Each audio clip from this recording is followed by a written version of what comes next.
अन्नदाता जो है वो फार्म लॉ के लिए प्रोटेस्ट कर रहे थे और same to same Jallianwala Bagh हत्याकांड में होता रॉलेट एक्ट का प्रोटेस्ट हो रहा था। सेम टू सेम वो अंग्रेज़ था और मैं इस मोदी सरकार को देसी अंग्रेज़ का नाम देता हूं।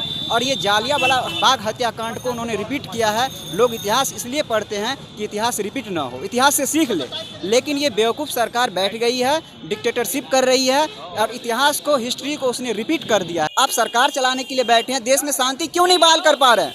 आप शांति बहाल नहीं कर पा रहे तो आप रिजाइन कर दीजिए। आपसे नहीं चल रही है गवर्नमेंट, आप स्पष्ट कर दीजिए कि I am not able to sit this post. ये पूंजीपति की सरकार है, ये किसान को कुछ नहीं दे सकती है। ये सरकार अंबानी और अडानी ही को कुछ दे सकती है और उसी के लिए कुछ कर सकती है। किसान को कुछ नहीं दे सकती, किसान को सिर्फ मौत दे सकती है, गाड़ी से, हर चीज़ से। हम लोग जो ये नारा है बीजेपी का, सबका साथ सबका विकास, उसको हम लोग फॉलो करेंगे पूरी ईमानदारी के साथ। अभी ये सबका साथ सबका विकास नहीं हो रहा, सिर्फ बीजेपी और अंबानी अडानी का विकास हो रहा है। जब से मोदी जी बैठे, महिलाएं हमारी भारत बेटी बचाओ बेटी पढ़ाओ, कहाँ बेटी बचाओ बेटी बच रही है, महिलाएं कहाँ भारत की सुरक्षित है? जब से हमारे मोदी जी आए हैं, कहाँ बेटी सुरक्षित है इस भारत की? आए दिन हमेशा देखे, आए दिन कुछ न कुछ, आए दिन वहाँ बलात्कार, वहाँ बलात्कार, हर जगह बेटी को है ना दबोचा जा रहा है, हर जगह बेटी को रेप किया जा रहा है। कहाँ मोदी जी बचा रहे बेटियों को? सिर्फ नारा लगाने से बेटी बचाओ बेटी पढ़ाओ ऐसा होता है? आज इतने 10 महीनों से किसान है ना धरना दिए हुए हैं, लेकिन इसकी कोई सुनवाई नहीं की जा रही है। बीजेपी सरकार आंख बंद करके, कान बंद करके बैठी हुई है और टारगेट कर कर सिर्फ गाड़ी चढ़ाया जा रहा है। ऐसे कब तक चलेगा? तो किसान डरने वाली नहीं है।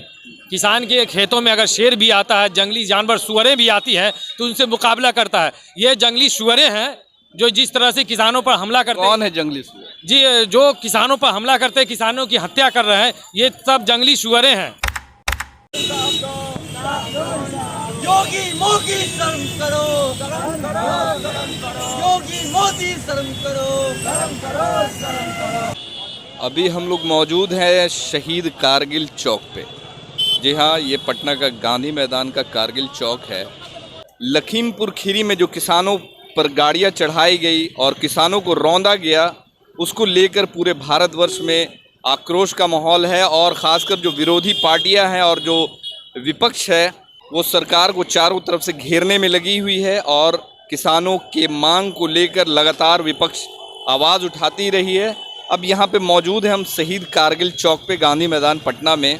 और यहाँ पे AIMM के जो नेता हैं और जो समर्थक हैं, कार्यकर्ता हैं, उन्होंने कैंडल मार्च निकाला। अब क्यों निकाला है और कब तक ये मार्च और विरोध प्रदर्शन और ये आंदोलन चलता रहेगा भारत में, हम उनसे ही पूछेंगे। आपका नाम क्या है? मेरा नाम MD अखलाक सराइजल है और मैं यहाँ पर इसलिए आया हूँ कि लखीमपुर में जालियांवाला बाग हत्याकांड को रिपीट किया गया है। इससे हिंदुस्तान ही नहीं, पूरा विश्व शर्मिंदा है और आहत है इस बात से। पूरे हिंदुस्तान को दर्द है, विश्व को दर्द है। मैं चाहता हूँ कि गवर्नमेंट जो है इसके लिए इमीडिएट एक्शन ले, स्ट्रिक्ट एक्शन ले और उसको कार्रवाई करे जो आदमी इसमें इन्वॉल्व है। आखिर ऐसा क्यों किया गया? अन्नदाता जो है वो फार्म लॉ के लिए प्रोटेस्ट कर रहे थे और same to same Jallianwala Bagh हत्याकांड में होता रॉलेट एक्ट का प्रोटेस्ट हो रहा था।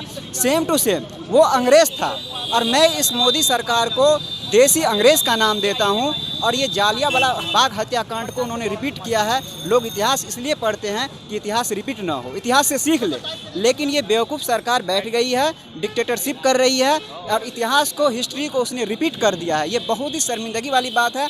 और सबसे बड़ी बात यह है कि जब कोई लीडर वहाँ जाते हैं तो लीडर को वहाँ पहुँचने भी नहीं दिया जा रहा है। और उससे भी बड़ी बात यह है कि जब प्रियंका गांधी जाती है, वो एक लेडी है, पहले देश की बेटी है, और उसको अरेस्ट कर लिया जाता है। इससे हमारे देश की बेटी भी अनसेफ और इंसल्ट फील कर रही है। गवर्नमेंट को चाहिए कि बेटी को भी बचाए और हमारे किसान को बचाए, अन्नदाता को बचाए, और जो आदमी इसमें शामिल है उनको अरेस्ट किया जाए, अरेस्ट किया जाए और अरेस्ट करने की उसकी टीम बनाई जाए कि रियलिटी क्या है। अंधे में जो गवर्नमेंट रख रही है, सरकार रख रही है पब्लिक को, वो नहीं चलेगी। तो बीजेपी तो अपना सफाई दे रही है कि वो गाड़ी का ब्रेक फेल हो गया था या फिर अनबैलेंस हो गया था गाड़ी, इसीलिए चढ़ गया, जानबूझकर नहीं चढ़ाए। अरे बीजेपी ऐसा सफाई दे रही है, बीजेपी के पास क्या सबूत है कि ऐसा कह रही है? और जगह क्यों नहीं ब्रेक फेल किया? वहीं पे क्यों ब्रेक फेल किया? उसी डेट को क्यों ब्रेक फेल किया? बीजेपी फिर अगर ऐसी बात है तो लीडर को अरेस्ट क्यों कर रही है, डिक्टेटरशिप क्यों कर रही है? और जो कानून का प्रोटेस्ट कर रहा गवर्नमेंट, उसको मतलब एबॉलिश क्यों नहीं कर रही है, खत्म क्यों नहीं कर रही है? भाई मेरा उनका डिमांड है कि कानून नहीं चाहिए मुझे, जिस आदमी को कानून नहीं चाहिए, जिस इंसान के लिए आप मोहब्बत दिखा रहे हैं, उसको कानून नहीं चाहिए, तो आप कानून क्यों उसको ड्रामा कर रहे हैं देश में? तो वो तो बोल रहे हैं कि किसानों के हक के लिए ये कानून। आपको कहने से नहीं हो जाएगा। जो आदमी कह रहे कि नहीं चाहिए वो भी पढ़े लिखे हैं। आपके पार्लियामेंट में जितना मेंबर है उससे ज़्यादा सड़क पे मेंबर है। और सड़क, हिंदुस्तान बेवकूफ़ नहीं है। हिंदुस्तानों ने बहुत कुछ देखा है, अंग्रेजों की गुलामी देखी है, डिक्टेटरशिप देखी है। पढ़ लिख करके लोग बोल रहे हैं कि ये कानून मुझे नहीं चाहिए, I don't want this type of law. तो फिर आप क्यों उस पर थोप रहे हैं? और नहीं थोप रहे हैं तो फिर प्रोटेस्ट कर रही है गवर्नमेंट। तो एक ही घटना नहीं है। आपने दिल्ली में भी कांड हुआ, आपको वहाँ पे क्या हुआ था आप बताइए मुझे? लखीमपुर में हुआ, वहाँ पे क्या हुआ? आप क्या ड्रामा कर रहे हैं? देश चला रहे हैं, ड्रामा कर रहे हैं। इससे पहले देखिए हाथरस में कांड होता है, वहाँ पर कहते हैं कि ऐसा हो गया वैसा हो गया। ये कब तक चलेगी? आप सरकार चलाने के लिए बैठे हैं, देश में शांति क्यों नहीं बहाल कर पा रहे हैं? आप शांति बहाल नहीं कर पा रहे तो आप रिजाइन कर दीजिए। आपसे नहीं चल रही है गवर्नमेंट, आप स्पष्ट कर दीजिए कि I am not able to sit this post. आप स्पष्ट कर दीजिए कि मैं नहीं चला पाऊंगा इस सरकार को, देश मुझसे नहीं संभल रही है। आप कब पर्दे के पीछे, कब तक पर्दे के पीछे रहेंगे? आपका मंत्री जो इन्वॉल्व होता है, आपके मंत्री के बेटे इन्वॉल्व होते हैं। भाई गाड़ी का ब्रेक वहीं पे क्यों फेल हो गया? और उसके बाद जब कही जा रही है आपको उस पर टीम बैठाइए, जांच बैठाइए, आप क्यों नहीं बैठा रहे हैं? आप लीडर को वहाँ तक क्यों नहीं जाने दे रहे हैं? ये सारे सवाल का जवाब कौन देगा? Who is responsible for that? I want immediate arresting of that person who is involve in this case. ये बताइए मैडम कि आखिरकार किसान ऐसा क्या मांग रहे हैं कि सरकार जो है मानने को तैयार नहीं है, और एक तरफ मानना तो दूर, दूसरी तरफ किसानों पे गाड़ियां चढ़ाई जा रही है, क्या कहेंगे?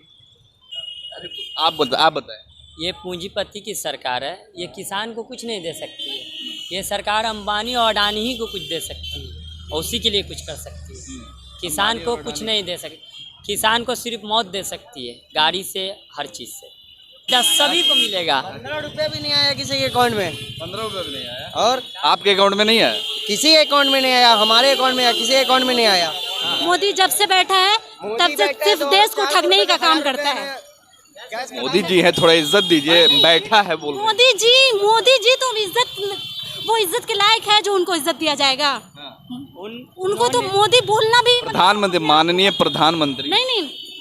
क्यों? आखिरकार आप महिला है और महिलाओं के लिए तो भारत में उन्होंने काफी योजनाएं चलाई। जब से मोदी जी बैठे महिलाएं हमारी भारत, बेटी बचाओ बेटी पढ़ाओ। कहाँ बेटी बचाओ बेटी बच रही है? महिलाएं कहाँ भारत की सुरक्षित है?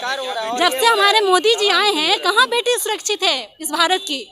आए दिन हमेशा देखे, आए दिन कुछ न कुछ, आए दिन वहाँ बलात्कार, वहाँ बलात्कार, हर जगह बेटी को है ना दबोचा जा रहा है, हर जगह बेटी को रेप किया जा रहा है। कहाँ मोदी जी बचा रहे बेटियों को? सिर्फ नारा लगाने से बेटी बचाओ बेटी पढ़ाओ ऐसा होता है? तो आपके ख्याल से बेटियां सुरक्षित नहीं है भारत? बिल्कुल नहीं है। जब से खासकर मोदी सरकार जब से आई है, इस सरकार में तो बिल्कुल भी नहीं है। किसानों के बारे में क्या कहेंगे? किसान अपने हक के लिए 10 महीने से लगभग सड़क पे हैं और अपने हक के लिए लड़ रहे हैं, मगर जहां किसानों की एक तरफ सुनी भी नहीं जा रही है और दूसरी तरफ उन पे गाड़ियां चढ़ाई जा रही है, उन्हें मारा जा रहा है, तो क्या कहें? किसानों के बारे में बस हम यही सरकार से अपील करना चाहेंगे कि किसान को वो जानबूझ करके मारा गया है, उसका हत्या किया गया है, ठीक है, उसको हत्या किया गया, उसको जानबूझ करके मारा गया है।